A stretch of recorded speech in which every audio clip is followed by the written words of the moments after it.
Hey, Dave. Yes, Boater. How many agents of the Federal Bureau of Control does it take to change a light bulb? I know, 2 light bulb jokes in a row, guys. Just, it's all I can think of. 426. Well, actually, since your light bulb is actually about 7 in order to... Makes sense. It makes entire sense. That's a very, mathematically, it's all very sound. Figure out what game I've been playing, you get no points for it. We'll be going more into that in other games that we've been into first, as well as a bunch of gaming news here on the Nerd Glasses podcast pretty soon. Hello, everyone. I'm Butter. I'm Dave, man. So, starting off, ladies and gentlemen, we have a special sneak preview, a video, and a moose-bouge, if you will. Dan, to the tape! Blind man wet. Blind man wet. Hear the sound of the bells when the Lord gone, and them boys unleash hell when the war's on. Bloodthirsty when the dogs put their paws on. You gon' tell them that they go a little bit of gloss on. Put them on the battlefield where they can, and ignorant niggas just tryna miss what I said, Your man's a bitch, you put a purse on him. Get them wild niggas throwing red dots on them. I'm the general, I can be worth something. My soldiers is ready to put a black house on them. Bring them to the wake, break them with a requiem and throw them in the pit and throw a little bit of dirt on them. Dirt on them, throw a little dirt on them. Trigger fingers in the air, put a little work on them. Work on them, put a little work on them. Trigger finger in the air, put a little dirt on them.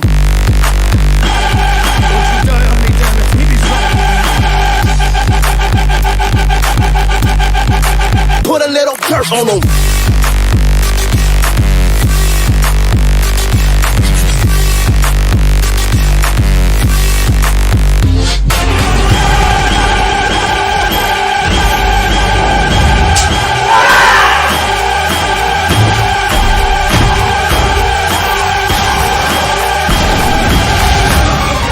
Put a little dirt on them.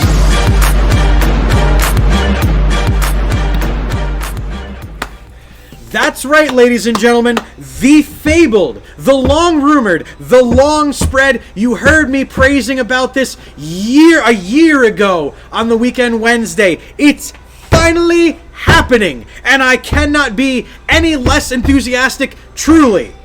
The Dream Team podcast will be premiering next Wednesday at 7:30 p.m., right before the Weekend Wednesday. Boom. Hosted by Mike and Tom themselves. We'll have to ask them who won that arm wrestling match, by the way, because it was thick. It was some thick competition.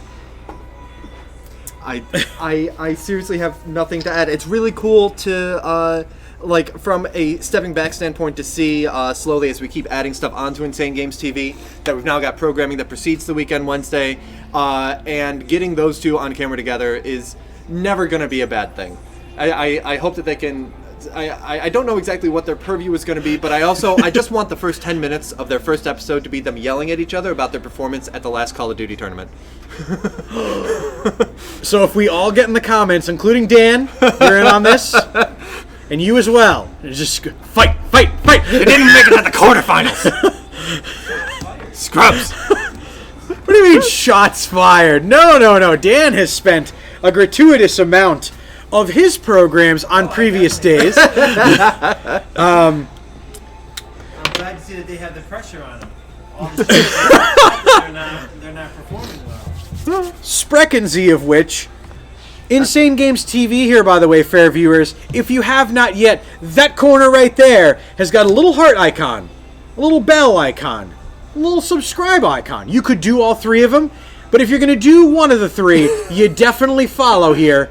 Then subscribe, turn on notifications, because this network has so much content. I just saw Demon Giant's comment, and I'm trying so hard to finish. Tonight, Keep it together, be professional. Tonight, No, can't do it. After the Nerd Glasses goes off the air, we immediately switch gears and handedly go into the gaming experience and expertise of one Boater.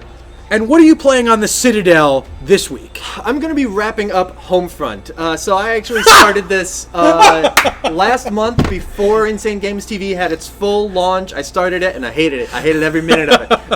And I realized I was more than halfway through after just like 2 hours of playing. I know I could also finish Remember Me, but that's going to take a little longer. I work tomorrow. I'm doing the short game. I'm going to get angry, have a rage stroke, go home, sleep it off. Next week, I'll be finishing Remember Me, which I'm not working the next week, and I can just stay up until it's done, which is probably going to be 12, 1 o'clock, something like that. Going to be a long haul, going to be a good time. After that, if you want to let me know what I can play, if you have any suggestions for games that are mediocre. Recore. You should play Recore. Don't throw things at me. it's too been early. Done. It's too early. YouTube.com/Boaterbug. Recore. Yes. I need to spend some of my vacation time in the next week, like actually just putting that playlist together. Because all the videos are up, but the playlist only goes to like episode 23. No, go to my Instagram, instagram.com/Boaterbug, and my story right now is give me suggestions for the next game to play on the Citadel. I'm looking for mediocre games, games that have good stuff, games that have bad stuff, and not absolute dumpster fires. Obviously, starting that off with Homefront was a bad idea, but I kind of need to finish it. And we're looking at it from a critical angle, like not just like, oh, this sucks, but why does it suck? And we've been doing that pretty good. Yes, with absolutely. And with Remember Me, it's been more good than bad, which is also fine. Basically, I'm looking for games that aren't the standard ones. What's a game that you played that you enjoyed that isn't Call of Duty, Madden, FIFA, NBA, Halo, these big ones. So let me know. CJ wrote you a very nice plug that he does this for a lot of my programs, but the Citadel with the Boaterman goes back to Homefront for more product placement. I had forgotten. Yeah, there's like Tiger Direct, big old things. It was Monster, right? For the vending machines? No. It wasn't Monster and it wasn't Surge. No, I wish it was that. Surge. No. But it was on the step of Surge, where it's like obscure energy drink that had its heyday and is now gone. I would almost say Vault, but Vault was too good for that. And also dead by then. Anyway.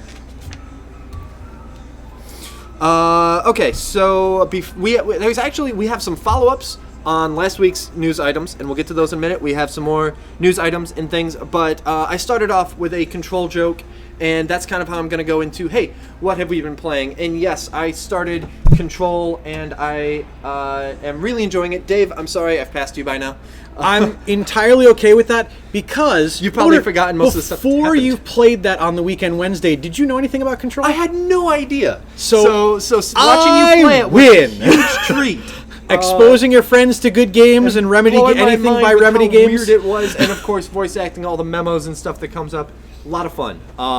Dr. Darling is my favorite character in gaming of 2019. Yes, in order to start playing that, I finished Jedi Fallen Order. A game that I ran into a really tough boss fight and then walked away from for a couple weeks and came back, and I had lost all of my muscle memory. Oh! And I was at the final boss fight. So what happened was I tried 3 times. I said, is there an achievement for finishing this on a single difficulty level all the way through? No? Fine. Story mode. And finished it the first try. Monster is in Death Stranding, says Demon Dragon. Yes, thank you for reminding us where our energy drink product placement goes. CJ thinks it was NOS. Yes, that's what it was. It was NOS energy drink. That's what it was. Have you ever had NOS? Don't ever have NOS. Yeah, so I finished the story for Jedi Fallen Order. Hooray! And I can't be bothered to care about difficulty level. Have I played my fair share of games that are like, finish this on insane difficulty for 50 gamer score? I'm looking at you, Mass Effect 1. Yes, I did that, and I got the little tiny N7 gamer pick for it. And I'm like, oh, I'm not that person anymore. I don't really care about gamer score. What is my gamer score? 42,000. Cool. But no, I finished the game. I was very happy with it. Some people said it wasn't quite their thing. A couple of my friends weren't quite a fan of the style of game, the Metroid style of exploration, then come back here with more skills. Why do I have to wait until I'm on the other side of this door to be able to pass through it and open up the shortcut? I have a lightsaber. Fair. But as far as the style of game goes, I really enjoyed it. I Thank do you want to for the prompt Insane Games TV. If you've finished a game recently and it's memorable for any reason, please let us know in the comments, whether it's this story mode conversation that we're going to have or anything else. So funny that you finished Star Wars and you went back and you did the completion, things like that. Yesterday... I don't think I'm going to fully complete that game. Fully complete, but you went back and yes, you I went finished back and I finished the game, yes. You picked it back up, it went back in the disc tray, and you gave it another shot, even if it deserved it or not. I would say it deserved it. I managed to, after streaming for 6 hours on Monday, finally, after almost the entirety of a calendar year, finished this campaign of Days Gone. And my God, Boater, worth every single second. I actually just want a shirt that says, "My God, comma, Boater." Okay, sorry. I remember that was a game you were playing for a lot of. I played it almost Play-Live. every single day during St. Jude's for 3 hours apiece. How many hours did you dump into that game? Yup. Yup. Is the answer I can Yes, give to you. hours. Yes, I did. I have zero regrets about it because the story built and built and built, and then the ending came, and you know what? Damn it all, if they didn't pay CJ Playmaker almost a year, did they not pay off all of the bullshit storylines? They remembered every single thing your character does. They remembered the character motivations. They had dramatic moments when they were smart. They did all the good writing things. When the engine wasn't able to do certain things, they avoided parts that would have made the game crash. Yeah. Everything about that ending, mwah. And now that the campaign is completed, they did the smart thing. This is an open-ended game. Yep. The game ended. They had a really nice cutscene. The characters rode back to one of the main camps, the ones that survived. Iron Mike. But they did... then, at the end of it, were like, by the way, there's more stuff to do, so... Meh, be gone with you. Which is a really good thing to do in open-ended games, and sometimes it's done smoother than other times. My example of that wasn't done that well was the end cutscene of the Mad Max game, which is one that I may consider for the Citadel. I saw that. Oh my God. The end cutscene is that your car that you've spent the entire time building up, and yes, you've collected other cars, but like your custom car that you spent all the time building up, and the mechanic who's been with you the whole time, goes over a cliff. Bye! And it works for the story. Okay. But then at the end of the story, it wants to drop you back in that open world and give you access to that car and having the guy in there as a gunner. So it just fades from black, and he's sitting there like, let's go! Like, what the fuck? Like, you died! I watched you. I mean, it was a Disney villain death. You went over a cliff, but you're not surviving that. You got that great hump on your back, so you're just going to roll for eternity. Yep. You're very dead. Very dead. Yeah, so it just comes back, and it's just like, meh.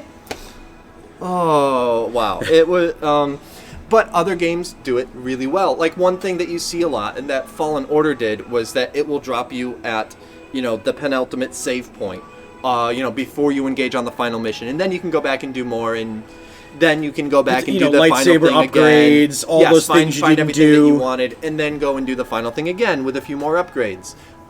Which is, like, a good way of doing it that doesn't give you that whiplash. But my favorite is games that are, like, full on. The story is, like, the story has ended, and this part is resolved, but there are still more things to do, like you said with Days Gone. Oh. So now, in Days Gone, there's all those hordes of the infected, and they are everywhere. And so prepare to watch me crapping my pants and running about the countryside going, there are more of them! There shouldn't have been more of them, and there was more of them in the cave! So in other words, the 3 seasons of well-crafted story of the television show has ended, and then the 4th season is like, oh god, we got funding for more. There's just more bad stuff here! And yet you're still like, I'm happy to be along for the ride. Let's go. Exactly. Well, the thing is, the game entirely... What's up, Ariel Dragonsbane? They entirely set you up for this, because now at this point, your character has done everything there is to do, and the only thing left to do is literally fight the inevitability itself. And you have that moment where Deacon St. John, or Deke as the character, literally, like, it goes on his face, and you just see him go... It's the best. It's so good. I'm so excited for the rest of that game. And it reminded me that there was another game that deigned me to go the distance, to really complete it. And it was because the story was so good. And when you completed the game on any difficulty, it said, by the way, you've unlocked a harder difficulty, and there's more errata that you did not get on your first playthrough. It was another Remedy game by the name of Alan Wake. Oh. And that game literally went, by the way, you got a complete short storyline, so if you close the book here and you walk away, you're not missing anything like uber important. Yeah, you played the game, good job, but there's some bonus chapters. If you want to know what happened to this character, why this was this way, or things like that, play it on the harder difficulty, pal. And I did. Actually, I find it interesting that we have two different Remedy Games titles up on the table right now. I love you, Remedy Games. I also love the band Poets of the Fall, because they are in every single Remedy game. I didn't realize until I went back to Remedy today that, like, oh, they developed Mad Max 2, which has Late Goodbye, which I adore. And then, so just like yesterday, I was playing Control, and I came across the Poets of the Fall song that was in Control, which has like a questionnaire that I filled out and redacted, blacked out some stuff. I own the song because they like did the announcement, and the announcement was the phone.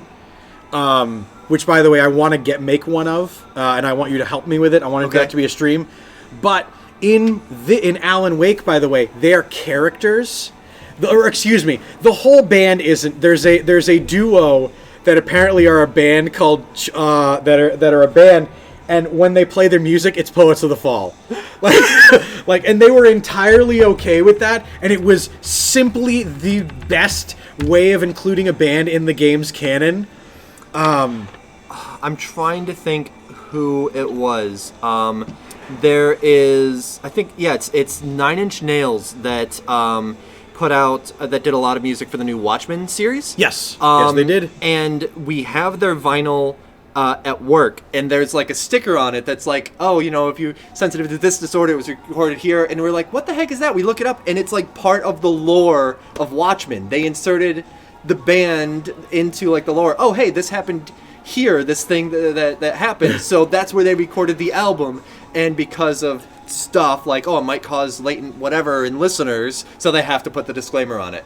And then like you go to like the site for it, and they've added more stuff like 9 Inch Nails exists in the world of Watchmen, and here's how it's changed from what we know. I love stuff being added into the lore, just little details like that. Hell yes. Ariella, Dragon's Bane, Fire Emblem, 3 Houses, New Game Plus, so I can play more than one. CJ Playmaker adding, also enjoyed that, and we got... Funny you should mention Fire Emblem. Do we want to just discuss? Yes, let's just jump there, because if you want to mention other games, whatever, I'm still in the middle of Astral Chain, but I haven't finished it, so I don't have much to say on it yet. Still enjoying it just as much as I was last week. And same as like a couple action episodes in a row, and then I had a breather episode, and that was really fun. But yes, so shall we follow that thread of Fire Emblem? Yeah. I was going to talk just.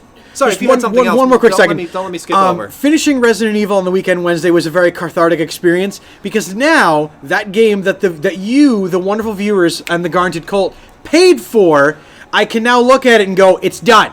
I finished it. We played it.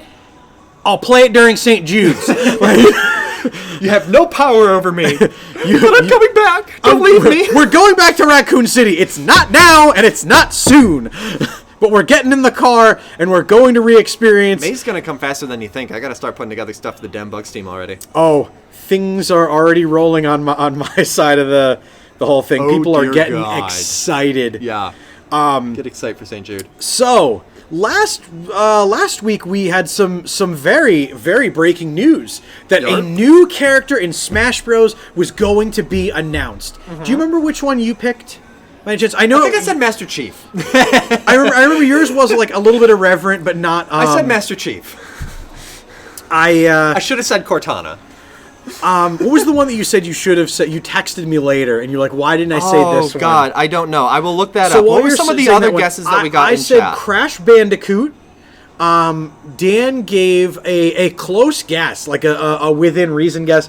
There was all these people saying it was going to be Goku, it was going to be Iron Man for some reason. I can't. I may have messaged you. It's always a toss up. Did I message you with a text or on Twitter Facebook? or Facebook? Yeah, yeah. So we guessed characters from far and wide. I mean, obviously, wah, was the leading. It's going to be wah. We are going to get Luigi in one of these games eventually. I know he said we're not getting him, but that's just what Nintendo does. They tell us we're not getting a Wii U, and it's going to get better, and then they lie about it. Nintendo were liars. So when they tell me something's definitively happening or not happening, So, the new challenger coming to Smash Bros. Ultimate, I'm going to butcher this name, but p.l.a.y? Sounds about right. p.l.a.y. If you have another pronunciation in chat, definitely let us know. But for those of you who do not know, p.l.a.y, the Japanese pronunciation does not help me, Fire Emblem Wiki. Thanks a lot. Is the protagonist of Fire Emblem Three Houses. I said Amaterasu from Okami. That's what. Yeah, that would have been so good. Right. So I Fire Emblem doesn't need the help anymore. Not that Okami needs the help either. It's had like 17 re-releases. This character makes sense. I am happy that they are doing both the female and male characters on it to give it that real feel for, if that's the one that you remember, as opposed to like your Mario that it's Mario. He's got a red cap, he's got a big ass mustache, a huge nose that you just want to punch, and that's what it is. It's no. This one's for Yoshi. You got to stop punching the table. You are bursting everyone's eardrums as wearing Never. headphones. There should be a headset warning on every program I'm ever on. That's also why the mic is closer to me. They also announced. He uses his outdoor voice. They confirmed that there's going to be new Mead Fighter costumes based upon Cuphead, Altair from Assassin's Creed, the Rabbids, Mega Man X, and Mega Man Battle Network. Ezio would be better, but good with Altair. But anyway, I'm like, yay! Exactly, well, like you. Because, again, those are all... I know Rabbids is, I know Assassin's Creed is, I already forget the others you said, but Ubisoft, which has been working really closely with Nintendo recently.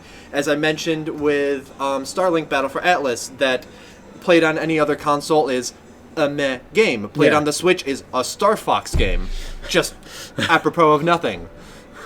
It makes me laugh, though, that this character being announced created just a whole mess of backwash for them, because once again, the guy gave the internet a chance to start potentially thinking of a thing, because the internet's going to think of something they like more than whatever the reality is. Yep. Because even if it's the thing that they want, it's not going to be how they want it. Like,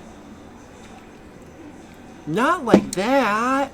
That's not how I said it was going to be on Reddit. Oh God. Stupid. Label your top 3 toxic internet communities now. Twitter, Tumblr, Reddit. Done. Although Tumblr doesn't count anymore because Tumblr ate itself. Yeah, but the remnants are still pretty darn toxic. That's true. The most toxic and remain. again, we're not saying the entirety of Twitter, just you know the part. Not the entirety of Tumblr, you know the part. Not the entirety of Reddit. Fine. The entirety of Reddit. You're all flaming and we all know it. Each other. So I know I have very few stakes in the game. I'm happy that there's, more Fire Emblem isn't necessarily a bad thing for them to bring in. More roster, not a bad thing. It's good that this game is getting a place so that we're seeing that Fire Emblem Three Houses, this is Nintendo acknowledging that the audience made that one successful. Yeah. And it's standing up to the sterling standards set for it by previous titles. And you know what? Let's be entirely honest. As much as everyone's like, another sword character? That's stupid. But you know what everyone plays when they play Smash? The sword characters. So, meh. Have a little more variety. It's not going to kill you. Exactly. Because you know what? Those beats on your plate at Thanksgiving, and Georgiana put a lot of work into them.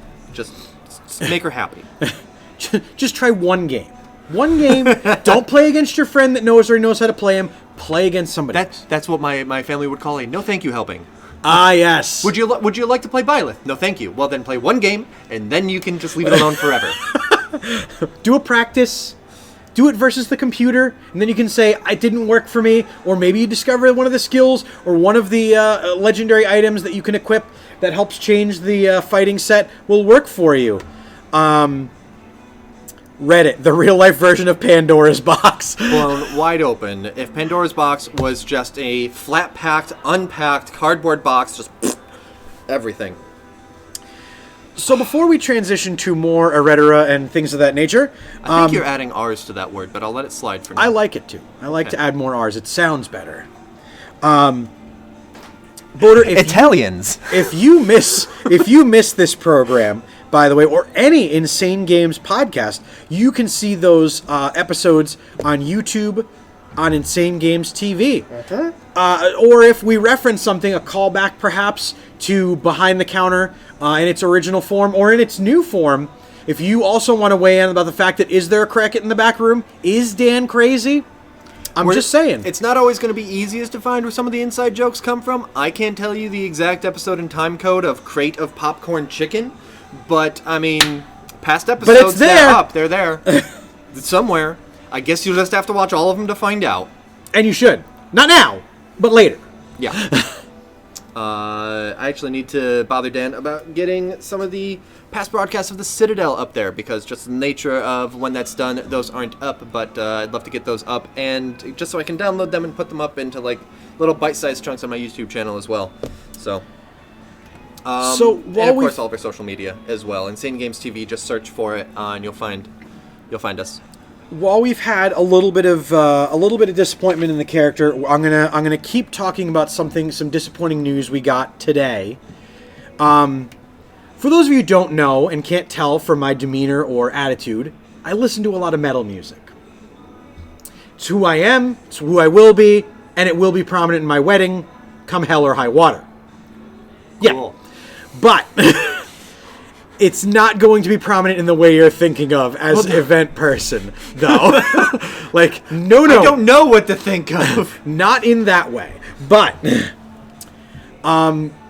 metal legend Ozzy Osbourne today on one of the morning talk shows announced that he was recently diagnosed with Parkinson's disease.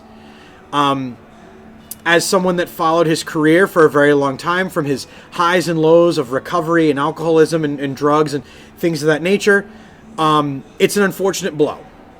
But I am excited to hear that he is getting that last tour in so that he can enjoy his body of work that he has worked for so very hard over the years before... And like call this chapter to a close on his own terms. Yes. Especially. The last time I saw him during Ozfest, I kind of liked it because it was very much a representative of how Ozzy was. The concert started, he came out, did a really great job, started spraying the audience with a hose, sprayed his guitarist, Zakk Wylde, with a hose, and he was wearing 3 different guitars, so he ran off stage because he got almost electrocuted. Amazing, by the way, because you could see Zakk audibly going, "Ozzy, no!" Fortunately, his sound guy saw Ozzy turn with the nozzles and turned all the sound off for the guitars. Can you imagine? The sound that would have made. But then Ozzy kind of had the water hose, and he kind of meandered a little bit, and then he meandered to the right, and he meandered to the left, and then he kind of walked up to the microphone, and he looked really confused, like he didn't know where he was or what he was doing. Why did I walk into the kitchen? And a person in an event coordination walked over and moved the microphone away from him and whispered something to him.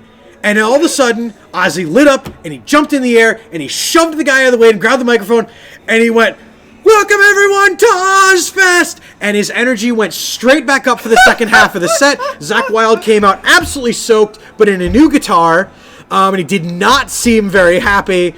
But I was so excited to get to see him live, to get to see him, running around the stage, doing all these things. So I gotta say, ladies and gentlemen, if you haven't seen Ozzy Osbourne live, I respect that man because he was someone that... Is he a fantastic singer? No, he's not. all of his singing in Black Sabbath, by the way, the stuff that made him famous, it's the guitar parts. And that's okay, because he made it his. Just like anything you're going to do out there. It doesn't matter if you're the best at it. It matters that you do it with gusto and you do what you enjoy. You do what you're passionate about. When Ozzy Osbourne got kicked out of Black Sabbath, one of the biggest bands going at the time, what did he do? Did he quit? Did he cry about it? Did he go on the internet and piss and moan? Hell no. He found Randy Rhoads, he got Sharon on board as his manager, and he made his own damn band and had a career even longer. A man that I respect, a man that has some very problematic history, to be sure, but a man that will be remembered in the annals of history of someone who did it their way and did it without stepping on other people to do it. Yep. Yeah, that's a big thing. On a lighter side of news, He didn't step on people.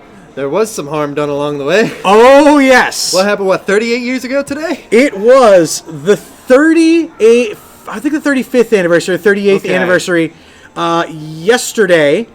A gentleman, Ozzy's rocking out on stage, and suddenly something lands on the stage. Ozzy picks it up, and Ozzy thinks, oh, it's a toy. And he goes, how fun. And he puts the thing in his mouth and proceeds to realize that it was in fact a live bat. Now, of course, the way you say that was that as though he could stop and say, oh, I'm sorry, little buddy, off you go. It Nope. was single motion committed, and there's a split second during that, that's, oh no. He realizes, because when he started to bite the head off, warm liquid started to fill his mouth, and he realized that he was biting the head off of an actual live bat. So, for a little bit of funsies, if you go to store.ozzy.com, free plug for you, Ozzy Osbourne. That's right, you're getting the nerd glasses Yeah, plug. the glasses bump here. Oh, it's a bump. It's a bump in the night. But there's a plush bat with the original Ozzy Osbourne logo in the orange and yellow, or yellow and red lettering, with a detachable head that can be yours. It's actually a plushie. It's 12 inches tall. Wow, that's good size. It's bigger than a bat. I'm guessing by Oh, no, 12 inches is probably the wingspan. It says 12 inches tall, but I'm guessing they mean 12-inch wingspan. Yeah. Although they don't have anything is to this 12 scale. inches for you? I mean, it's fishing 12 inches. Caught a fish, it was this big. The next time you talk about that fish, it was this big. It was the biggest fish you'd ever seen. Ozzy Osbourne bit the head off the biggest badger you've ever seen. That's a good size, as Demon Dragon. It can be yours if the price is right. For $40, you can get an Ozzy Osbourne plush bat. So, I gotta ask, and like, no dissing if it's not, but like, because the bat was like announced yesterday, and then today he came on and revealed his Parkinson's diagnosis. But it would really be something if they took the profits from selling the bat, which was just announced today, and like put it towards Parkinson's research. Now It's like, and if they don't, that's fine. I know the timing may not have worked out for it, but that's like one of those things that's like, do it. here's what I will say. Ozzy Osbourne is managed by someone who is very cutthroat and businesslike and doesn't necessarily like to share the profits. Ipso facto, when Black Sabbath was on Ozfest, they weren't the headliner, and Geezer Butler, the bass player, didn't really get paid. I'm not going to say who the manager is out loud, but she has a talk show, and she might be married to Ozzy, and all those things, so she doesn't like doing stuff like that, per se. Yeah. What's up, Mr. Wet? Mr. Wet with the Botorious. And CJ just adding, Ozzy's latest song with Elton John was downright amazing. One of the few times I felt like giving a standing ovation in an empty room. I'm going to purchase that on my ride home tonight. I've definitely like done that before, where it's just like, there's nobody here, but that was amazing, and I will stand up and make sure my headset is wireless, and absolutely. Not naming any names. Wink, wink, Sharon Osbourne, wink. Cough, cough. Cough, cough. Say no more. But Boater, Dave? have you heard of the VSC rating board? I have not. Who is the VSC rating board? Have you heard of The Muffin the Man? Association for the UK Interactive Entertainment, known as Yuki? I'm sorry, you just turned anime for a second. Yuki? You mean you haven't heard of Yuki? The Association for the UK Interactive Entertainment for... It doesn't sound familiar. I'm trying to think of what like the equivalent of the ESRB is in the EU. It is in the UK. VSC rating board. Okay, so that is okay. They are- No, Peggy is what I'm thinking. Yeah. Yeah. Okay. Yeah. Is that the same organization? Yes, the PEGI is the system that the VSC created. uses? Okay, cool. So yes. So, the VSC and PEGI and Yuki, the Association for UK Interactive Entertainment, Yuki from now on, got together and they made a system.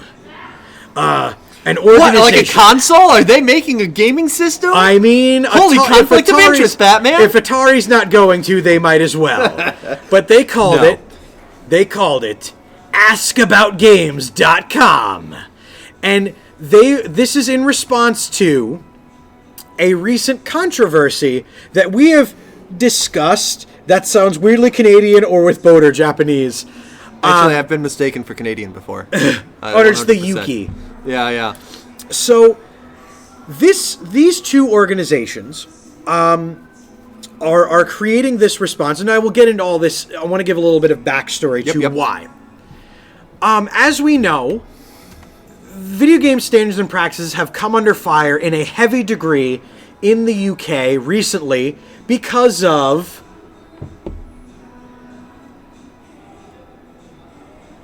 Use your words, Dave. We can't have silence. Dan said no silence. Use words. I know, but we can't have the music out there muting us. It's so disgusting. Don't talk about them that way. They're just on the other side of the pond. They can hear you. Not them. The standards and practices. The fact that an EA executive stood in front of British Parliament and said that they weren't loot boxes.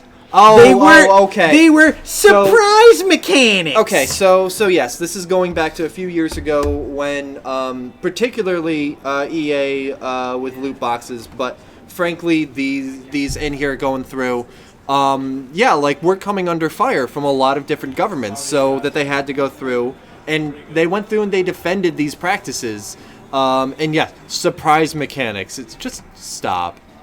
Okay, the fact go ahead that- and join Kellyanne Conway with Alternative Facts and get the hell out of here. It's gambling. Call it what it is. Yeah. It's gambling. Yeah. I play a lot of Overwatch. I enjoy Overwatch. something of It's val- got gambling mechanics. in Pay it. something of value, whether it's money, space bucks, which is money, Yep. or even time, really, and see what you get out of it. And yeah, it's like their lottery systems, which, you know what lottery is? It's a form of gambling. Yep. So yes, although the some U.S. regulators were like, we'll be keeping our eye on you, European regulators actually did something about it. Yep. They did, and they've started to put on sanctions. Countries So that like it's interesting in that like this is a different angle than how say 10 years ago it was Jack Thompson leading the war on violence in video games. Now instead of violence, it's the gambling aspect of loot boxes and other predatory ways that businesses want to get your money. now, you see, all very smart and good things. But the problem is that the VSC rating board used their system, and they combined with the Association for UK Interactive Entertainment, Yuki. And by the way, it's a non-profit trade association for the video game industry in the United Kingdom. Okay. Which means that it itself will not profit from, but say just to shout out a lot of companies, say Activision Blizzard, Yeah. say That's kind of standard. It's a all these trade companies association. Yep, that's fine. definitely help those people involved with Yuki and tell them what's good for them and what's good for people. Yeah, it's basically it's self-regulation, which can only go so far. And Especially I don't when- want to get into self-regulation right now and, No. and the different whatever. Then- Somehow it's turned political. Well, But in this particular case, what are they doing to self-regulate? What's the latest scheme? well, It Boater, took us 5 minutes to get them on topic to the actual news fret, topic. fret- no, I wanted to give context to important this. context and background. Fret yeah. not, Boater. Fret not. It's not the fact that when I play this video game, there's a big ol' word here. Big ol' crap. And when I'm playing my game, it's telling me, oh, I can buy loot boxes left, right, and center. That was 3 button presses, and I can be out $40 in less than 3 minutes on the home screen of a game I already paid for. No. It's not the predatory practices. It's not the misguided attempts to create a gambling system in the video games. No. It's you shitbag parents out there that are to blame, and that's why they made Ask About Games. Now, to be fair, give you- before you go too far on that, I will say that that's been a big struggle getting parents to pay attention to what kids are buying. The ESRB ratings here in the U.S. are right there, and they're even bigger for the PEGI ratings. They're even a little bit bigger. But it is not hard to pick up a game and say, oh, it's M-rated. Well, why is it M-rated? Blood, strong language, violence. Blood and gore, language, sexual themes, use of alcohol, and violence. Oh, wow. Yeah. How easy to know that about this game. Whereas this one's T-rated for mild language and violence. Godzilla's rated teen for fantasy violence and violence fictive. So it's not hard to do so. It's just a lot of parents, don't necessarily bother. Read things for the love of God. Dear Lord, man. No. Have all the headphones in the land. No parents pay attention to the ESRB ratings on the box. So it is a thing. It is a thing that parents should pay attention to. But that said, it's one of these, you're damned if you do, damned if you don't. Yes, parents should pay attention when games are, have something predatory in there, like gambling, which is something that the ESRB hadn't considered before, and I think will be including in their ratings. I have every feeling that it will, although... It's taking lag time to catch up, because it was a big thing that happened. It went from meh, fine, to all of a sudden a huge deal over the course of 6 months. And the other half will be that the fact that, for example, Crash Team Racing, the remaster, Yep. added digital gaming after it's the really, label went on it. So it's really hard to get away from it. Parents might be like, I just want my kid to play a nice casual Star Wars game, and every casual Star Wars game has loot boxes that make it really easier for people to spend money when, psychologically, people with gambling addictions shouldn't be having access to that kind of thing. So, well, it's why a lot of people with gambling addictions, sometimes they switch over to video games. Yep. Then the problem is they get addicted to your mobile games, which are a lot of, hey, Yep. by the way, instead of waiting for 2 hours, you can buy 14 rupees and you can keep playing right now. yeah. Which video games then $7. said, hold up, $14 for 10 minutes of gaming. Well, how do we get in on that? And now, I will return you to the clip from this past week's recap that was last week's podcast, which was Activision saying, anti-consumerism, I want in. So what is Yuki doing to try to stem this and to try to say it's all what the parents should be doing and we're not to blame at all? Because it is, to be fair, it's not black or white. Parents should pay more attention and developers should not be scumbags. but instead of acknowledging their own faults, Yuki is paying lots of money and getting, first of all, FIFA star and very influential UK player Rio Ferdinand to be the face of this campaign in regards to, and they've come up with a little acronym: Get Smart About Play. Now, play, the acronym itself, I enjoy some of the points. Okay. But the last one... Dave, what does play stand for? P. Play with your kids. Discover amazing games and understand why they play. In other words, Fair. get involved in what your kids are Absolutely. playing. Fair, Absolutely. smart the first idea. letter of play means play. Wonderful acronym, guys. It's not like you're forcing it or anything. But Oh, yeah. okay. Oh, Actual wait till solid you advice, hear the play rest with of your them. kids. Get involved in what they're doing. Smart What is- advice. Yep. What does L mean? Learn about family controls for your console and games. Yep. Which, by the way, there are currently to stop microtransactions. Really. Unless you don't put a credit card on the system, there's no way for you to block access. Even if you create Yeah. children's accounts. Yeah, even They like can still click on things. on my phone, on my Android, I have my credit card information in Google Play so that I can check out like that. But I have the control set that I need to enter my password every single time that I make a purchase through the Google Play Store, and that's all it takes. I feel like the original Xbox, when it came onto Xbox Live, had that.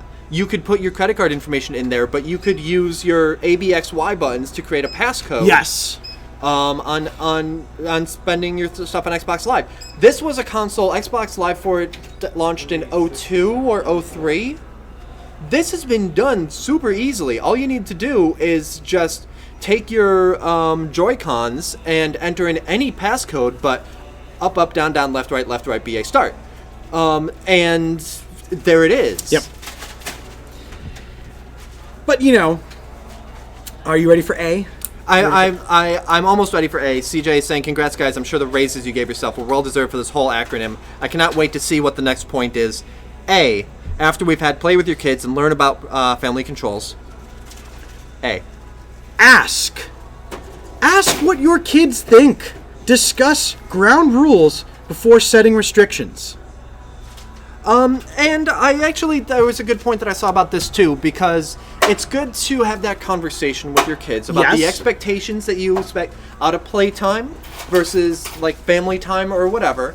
I don't like the whole, well, the parent's just going to come in here and be like, turn off the screen, you're done playing, and then wonder why their kid gets upset. I'm like, I'm sorry, like, if you're reading and your kid comes up and goes, boom, family time, you're going to get upset. Like, whether it's gaming or reading or watching a movie, whatever, setting an arbitrary screen time limit is not the most feasible thing. So, yes, figure out what that's going to be, and depending on the age of your kid, involve them in that conversation. One of my coworkers talks about, like, the contracts that she's made as far as, like, screen time with her kids. So, Now, okay. See? P, L, and A, play, learn, and ask, all very, very good They're points. also very abstract. They're abstract, but they're very good advice and a good place to start from. More like rigor mortis. Welcome to the stream.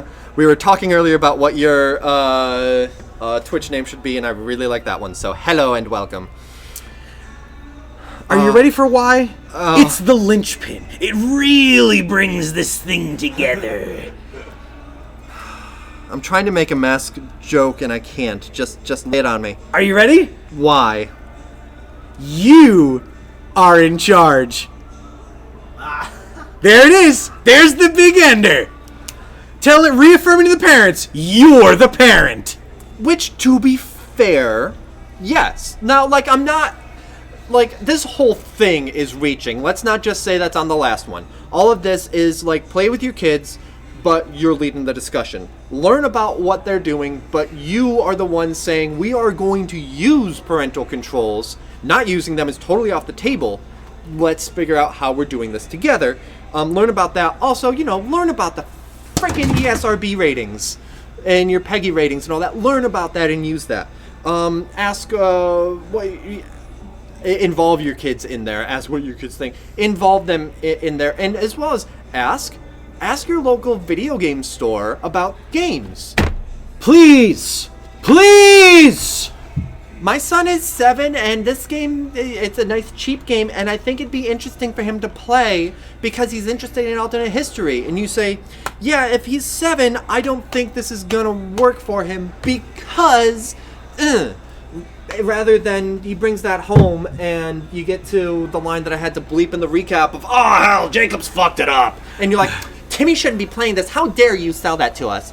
No, ask your, preferably at local, but you know, GameStop, whatever, ask them. And if they are worth half their salt, they will tell you, they will involve you in that, because as much as Yuki is from the publishers, whatever, it is in everyone in the industry's best interest to involve family members, to involve everyone, that everyone's playing games that are appropriate for them, whether it's sexual references and violence and language, or if it's loot boxes. If someone says, oh hey, I'm thinking of getting this, but I've heard a lot of negative things, what are your thoughts on that? Yep. And it's like, well, here's what all that's about. We have a question from a member of the audience here. All right, so I want to know your personal opinion on like loot boxes and being able to buy packs for games, like in-game stuff. Do you agree with it or like disagree with it? I like I like them for when you know what you're getting. I don't like them randomized. When Like League with of your Legends right guaranteed now, stuff, like with your guaranteed stuff. Like when you read the description, it says you're guaranteed this and this. yeah, so But you're not guaranteed a specific thing, but you know you're getting that. yeah, but caliber. it's still like I'm gonna bring up Archero, which I brought up a couple weeks ago as the mobile game that I play, and that's one that has has its various boxes that yes you can spend gems on, or you can wait a day for a daily box, or wait a week to get the more epic box. And every 10 of those epic boxes that you open, you will get an epic item. The others are just going to be higher tier stuff, and that's cool. But it's still very frustrating when I wait 10 weeks and it's like, oh no, I got an item that I'm not going to use. So I wouldn't want to spend money on that, and asking people to spend money on that is really bad. Now again, when it comes to cosmetic stuff, what League of Legends used to do, and I haven't played it recently, what League of Legends used to do was that you could, spend real money on getting a specific skin for a character. And when it came to stuff that was gameplay focused, then it was not bought with real money stuff that you just get from accumulating game time that then you could spend on that. And I think to some extent, and again, Demon Dragon can tell us more, and she's told me more before, and it just, because I haven't played the game in 5 years, now they are involving more like real money, loot boxy type stuff. Not as bad as EA does, but it's kind of where the industry's going. And so I don't like it to be randomized in any way whatsoever. I like to spend money and say, I am getting this particular item for DLC for my game. I don't like to spend money on randomized stuff. I personally think that it's a slippery slope. I personally don't really mind the Overwatch boxes, because not a single thing I am ever going to get in any of these affect the gameplay. None of it. It affects what my character looks like, which affects how I feel when I start a match and I'm a Reinhardt and I'm the only Reinhardt on the field with a Paragon skin. God damn, you're right, I feel good. I'm a lot more open to being able to spend money on cosmetics. Yes. Yes. But Alright, so- that problem then lies to, then you have the ultimate team system on your NBAs, your NHLs, your where every year you can spend untold hundreds, if not, if you have bad draws, thousands of dollars on making your ultimate team good, competitive online, playable, to get that one player. Because number one, it's spending money. It's pay to win, which is awful. And number two, the chances are so low for the actual desirable things that people are going to dump in so much. Same with a Final Fantasy game that Steph plays on her phone. Like, you can pay actual money for it, but that's still not guaranteeing that you're getting what you want for gameplay. So it's that whole idea that this exceptionally predatory practice is out there, and not only because here's the thing. Like, let's go back to Final Fantasy for an example. If they put Sephiroth behind a paywall to pay $5 to get Sephiroth in the game, not included in the base game, people would lose their shit. Oh, absolutely. But you put them for a really low chance of rolling in a loot box, people will drop $150 to get Sephiroth. Yep. All right, I got another question. We got a question here really quick. You guys both work in video games. Do people ask you the kinds of questions about asking questions about the ESRB ratings on there? And then we'll go back and forth a little bit here. And so you still work in video games. Yes. I will say I have been asked a few times Or like not so much pointing at something, but it's like, is this appropriate? And that's when I turn to ESRB and I do a little bit of teaching, and here's what we're looking for. And the answer is, you know your kid better than I do, but since you told me your kid is 7 and you brought me an M-rated game with this on the back, I would be hesitant. Ultimately, the choice is up to you. You are the parent. See, You look at are that. in charge. You didn't have to roll out an entire website and rigmarole and commercials and things just to do that. But the thing is that like having a campaign to do this, and I guess I'm playing Bendy's advocate here, is that I like this program because frankly you can have all the stickers and things on the front of the box as you want. If you don't have the educational materials out there for the parents That's and true. the advertising campaign to make parents aware that those materials exist, it's all for nothing. If people don't know what these little symbols mean on the front of the box, it doesn't matter. So bringing this awareness to it, I think, and I as hope that it cheesy as the does. acronym is, I think it's a good idea, and I hope that it works. And I hope it's something that the ESRB is able to do, get a better acronym for, and bring over stateside. What I sincerely hope is that this takes off and people do become more aware of what content they're exposing themselves and others to. What I don't hope that this does is recuse the organizations that have been in front of Parliament, that have been in front of things, for the things that they have definitively done. Yeah, you know what? This slightly strikes as when there was the Ford Explorer recalls over the Firestone tires blowing out in the rollovers. Yep. How one thing that they did was that they made a TV campaign for like rodeo guys on like an SUV as like this big woolly creature. You know, it's like, oh, it takes focus to be able to control one of these things. You know, it was cute. It was also very much blame shifting. Absolutely. It did the thing of raising awareness, and yes, and it was kind of done as penance for the times that they were, you know, brought in to testify before a governing body. But optics isn't great. But on its own, outside of the optics and everything like that, I do like the program. Yes. It's what it's a representation of that I'm not. That's why I'm presenting it in the way it is. To answer the question from the person, the answer is yes. I do volunteer. I forget who in chat. That was more like rigor mortis. Well, firstly, welcome to the stream. Hope you're enjoying it. If you like Insane Games TV, hit that little heart button there. Give it a follow. But do people ask you about whether it's specifically seeing the ESRB ratings or just in general, is this appropriate for my kid? Yes. A lot of people do come in here because one of the benefits of being in a small business is I don't have my boss breathing down my neck about a sales quota. You have to sell X amount of games in the next 6 hours. I would see where people would kind of skip it. If this person's about to buy 3 games and one of them may be a little on the fence. Like GameStop. Yeah. Not to say GameStop, but like GameStop, Best Buy, big whatever. business. Let's put it. It's also like, to be fair, I almost never would be like, oh hey, you're buying 3 games and you have a little kid with you.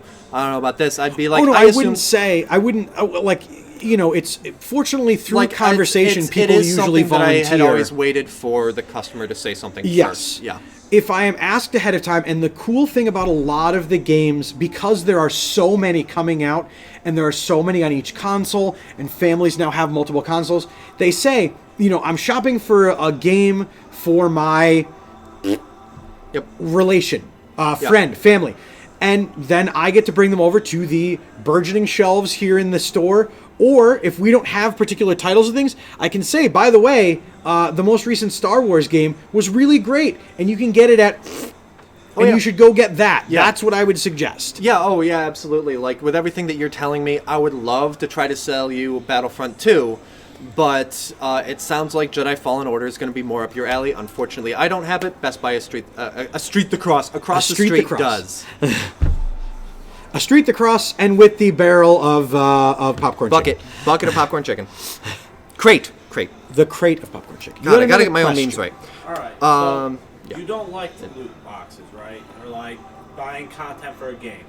Say like EA came out with like an annual subscription that was like $3 a month, and you got to open a certain amount of packs that month. Would that be a better idea? So, what that actually reminds me of more is battle passes. Yeah. The Fortnite season pass, or again, I'm going to say Archero. They have seasons every 2 weeks, and I can drop in $3, and I will get more of those epic chests. I will get more keys for the epic chests. I will get more stuff. So the battle pass in and of itself, I'm fine with. The chests still make me feel icky, but I know that that's getting me, more in-game stuff, because I can look at the battle pass for, say, Fortnite and say, oh my god, if I do that, then and I play enough, I will get these costume items. If I'm looking at getting the John Wick one from season 3 or whatever, that season I could have looked at and said, oh my god, I totally want to get that character. Yes, I will happily drop that $5, or I think it was $10 for the battle pass for that, because that's what I'm interested in. Is that maybe going to give me more chances for a loot crate too? Sure, but for me personally, it's what I know I'm getting, then I'm happy dropping money on it. I wholeheartedly agree. I like the idea of battle passes because they are both. So, for example, in Call of Duty Modern Warfare, I did not pay for any of the in-game content, regardless of the fact that Outback Rescue one is for a good cause. But which, if you're interested in getting, again, that was through the end of the month, so there's still about a week left that you can buy that and have the profits go towards Australian bushfire relief. Yes. But in the same vein, if I look at a battle, so for example, I like the fact that the battle passes, they offer it in game. I'm going to point at Overwatch just because they have this little bar here saying, I won X amount of matches and I unlocked this.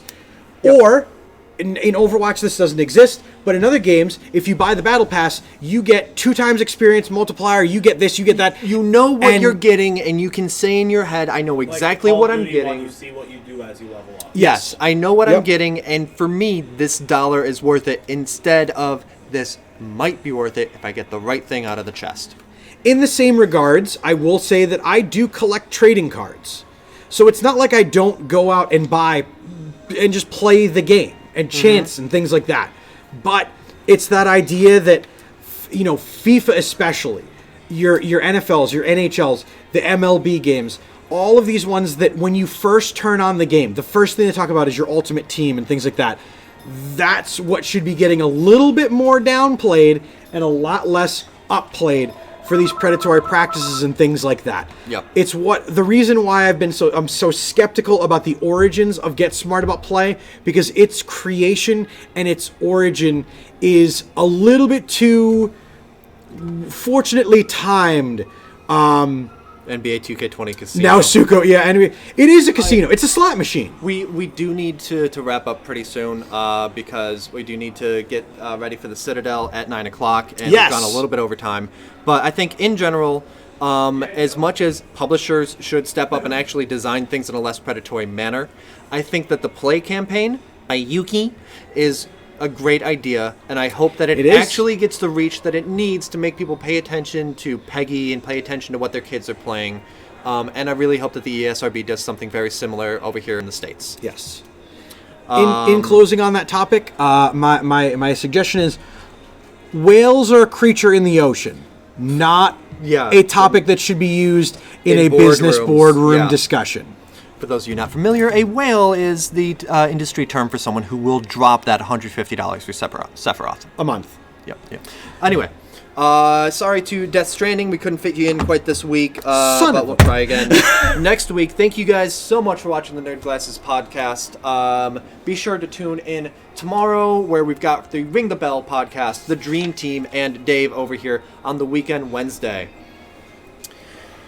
Make sure to check out future episodes at youtube.com/InsaneGamesTV. Make sure to hit that heart button to follow here at Insane Games TV for weekly content. That's right, 7 days a week. You have not just myself and Boater. You've got Dan, you've got Tom, you've got Tyler, you've got AC Wheezy. We've got it, and you want it. Make sure to get your notifications. And stay tuned right here after this program for the Citadel starting at 9 o'clock, or as close as we can get it as soon as I get the 360 plugged in here and all the stuff rearranged. Thank you guys so much for watching. I've been Boater. I've been Dave Man. And we will see you next week.